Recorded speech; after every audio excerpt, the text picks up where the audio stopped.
पम्मी, कहाँ जा रही है बेटे को लेके? क्या बताऊं, सुबह से इसकी तबीयत बहुत खराब है। देखो सांस कैसे ले रहा है, कह रहा है उठा भी नहीं जा रहा। मैं तो डर रही हूँ कि कोरोना तो नहीं हो गया। अब मैं इसको सामने डॉक्टर है ना, उसके पास लेके जा रही हूँ। पम्मी, मैं तेरे को क्या बताऊं, मेरी भी ना 2-3 दिन से नाक की सूंघने की शक्ति खत्म हो गई है। सिर इतना दुख रहा है ना, और बदन भी हर समय टूटता रहता। मुझे तो डर है कहीं मुझे भी कोरोना तो नहीं हो गया। पम्मी चलो फिर एक काम करते हैं, हम दोनों ही चलते हैं डॉक्टर भल्ला के पास। आप भी अपना चेकअप करवा लेना, मैं बेटे का चेकअप करवा लूँ। चलो मैं भी चलती हूँ। चलो चल हैं। के चेकअप कराते हैं।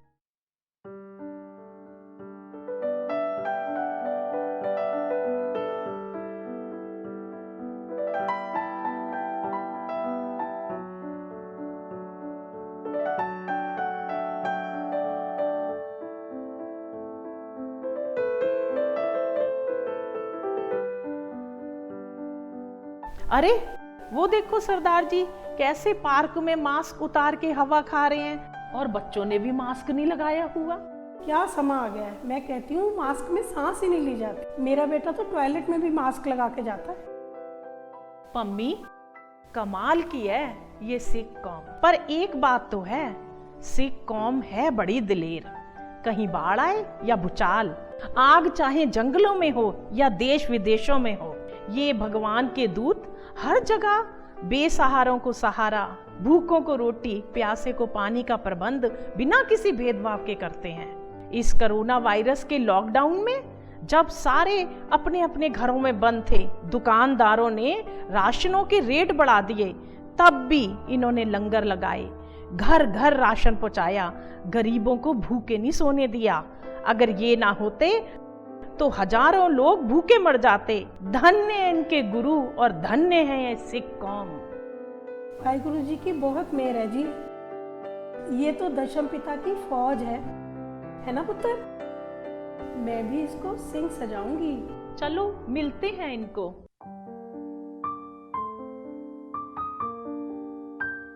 ओए बेटे, मास्क नहीं लगाया?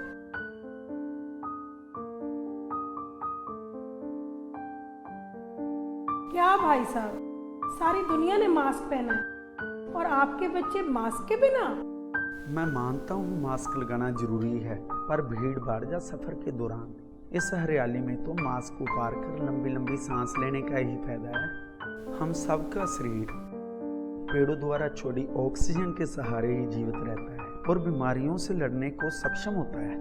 भगवान के बनाए इस शरीर से छींक, डकार, खांसी, उबासी के जरिए गंदी वायु हमारे शरीर से बाहर निकलती है। जब हम मास्क लगा कर रखते हैं तो काफ़ी मात्रा में कार्बन डाइऑक्साइड जो हम छोड़ते हैं वे दोबारा हमारे शरीर में चली जाती है।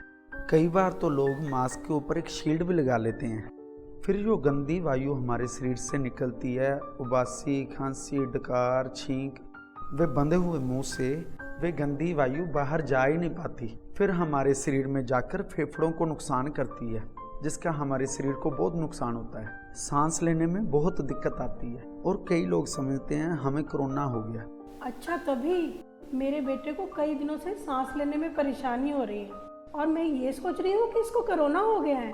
एक ये मेरी सहेली देखो, इसकी तो सूंघने की शक्ति खत्म हो गई है। क्या आपको जुकाम रहता है?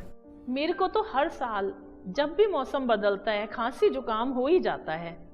आम लोगों में ये विचारधारा भी बहुत प्रबल हो गई है कि जिनका मुंह का स्वाद, जहाँ सूंघने की समर्था इस समय ना हो, वे समझते हैं हमें कोरोना हो गया। ये लगातार एलोपैथिक दवाई खाने से, लगातार जुकाम रहने से, या नाक की हड्डी बढ़ने के कारण भी कईयों के सूंघने की स्वाद की समर्था चली जाती है, तो सभी को ये नहीं है कि कोरोना हो गया। इस कोरोना के दौर में हमें बहुत सावधान रहने की ज़रूरत है। हमारी सेहत हमारे खान पान और खाने पीने के ढंग से भी बहुत प्रभावित होती है। जिह्वा के स्वाद की पूर्ति के लिए सड़कों किनारे लगी रेहड़ियाँ या खुली दुकानों से ना खाएं। रेहड़ियों पे बना सामान नकली स्वाद, नकली दिखावट और खुशबू के लिए गंदे तेल, केमिकल और ज़रूरत से ज़्यादा पकाने तलने के कारण सेहत को खराब करता है।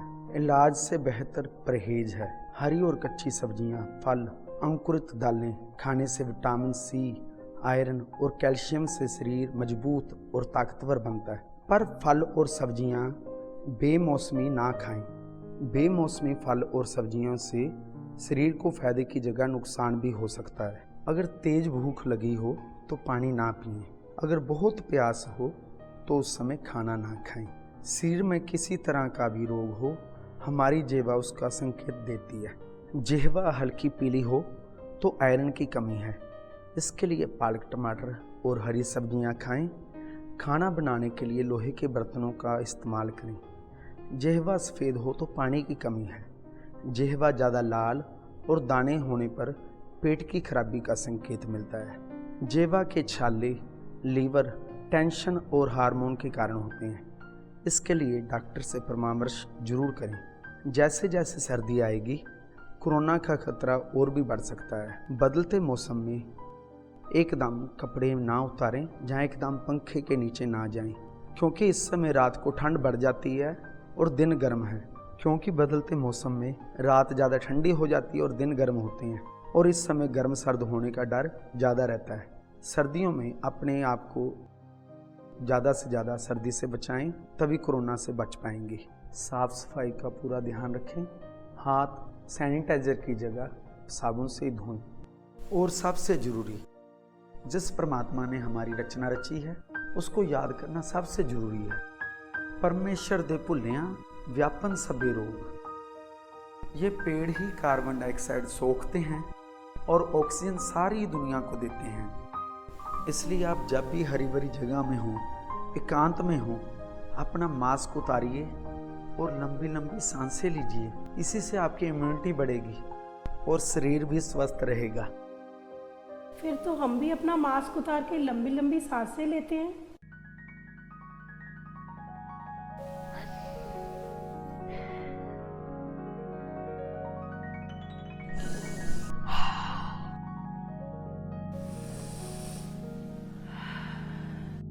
कैसा लग रहा है खुली वायु में? आधी से ज्यादा तबीयत तो यही ठीक हो गई है। बिल्कुल सही कहा आपने।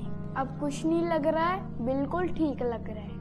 कुदरत से जुड़ेंगे तभी तो तंदुरुस्त रहेंगे। पर जहाँ जनतक जगह है, भीड़ भाड़ है, सफर है, वहाँ जरूर मास्क लगाएं, क्योंकि मास्क की हिदायत हमें गवर्नमेंट ने दी है हमारी हिफाजत के लिए।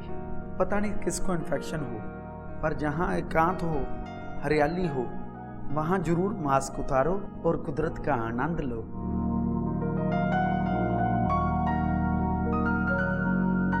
साढ़े 500 सालों बाद मुड़ आया कोदरे दी रोटी, बाबे नानक दा लंगर।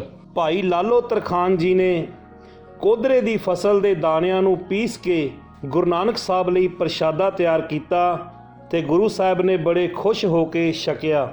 ਅੱਜ ਵੀ ਜੇ ਤੁਸੀਂ ਕੋਦਰੇ ਦੇ ਬੀਜ, ਦਲੀਆ, ਬਿਸਕੁਟ ਅਤੇ ਚਾਹ ਲੈਣਾ ਚਾਹੁੰਦੇ ਹੋ ਤਾਂ ਇਸ ਨੰਬਰ ਤੇ ਸੰਪਰਕ ਕਰੋ 9807 77077 9803777077। Email nanakWayWorld@gmail.com।